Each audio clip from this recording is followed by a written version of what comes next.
சில குட்டீஸ் what I eat இன் ஏ டே 4ல் இருக்கும். காலைல எழுந்து வெயிட் செக் பண்ணியாச்சு. வெயிட் பார்த்தீங்கன்னா 97.60.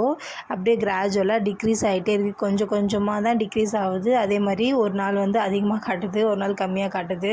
ஸோ வந்து பார்ப்போம் டே 10ல் எப்படி இருக்குதுன்னு சொல்லிட்டு. அதுக்கப்புறமேட்டுக்கா வந்து டீடாக்ஸ் ட்ரிங்க் வந்து குடிச்சாச்சு.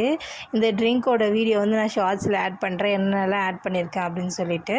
நெக்ஸ்ட்டு வந்து நம்மளோட ட்ரை ஃப்ரூட்ஸ் ஓட்ஸ் ஸ்மூத்தி வந்து சூப்பர் டேஸ்ட்டாக இருந்துச்சு. இது எல்லாமே நான் நைட்டே வந்து சோக் பண்ணி வச்சுட்டு காலைல வந்து மிக்சட் அரைச்சி நான் வந்து குடிச்சிருவேன். அதுக்கப்புறமேட்டுக்கா மிட் மார்னிங் ஸ்நாக் வந்து ஸ்வீட் கார்ன் வச்சு சும்மா வந்து ஒரு சாலட் மாதிரி ரெடி பண்ணி சாப்பிட்டுட்டேன். அதுக்கப்புறம் லன்ச் என்னென்னு பார்த்தீங்கன்னா மட்டர் ரைஸ் வச்சு கிளி போட்ட சாம்பார், அதுக்கப்புறம் வந்து கவலை மீன் ஃப்ரை வந்து சாப்பிட்டேன். அதுக்கு இன்க்ரீடியன்ட் வச்சு ரெடி பண்ண நம்மளோட ப்ரிமோ ஹெல்த் மிக்ஸ், இது ஓன் பிராண்டு. ஸோ உங்களுக்கு என்ன கமெண்ட் பண்ணுங்கள், ஆர்டர் வந்து ப்ளேஸ் பண்ணிக்கலாம். நெக்ஸ்ட்டு டின்னர் என்னென்னு பார்த்தீங்கன்னா வீட் க்ரீமி ஹெல்த்தி பாஸ்தா. இன்னையோட இப்படி தான் போச்சு.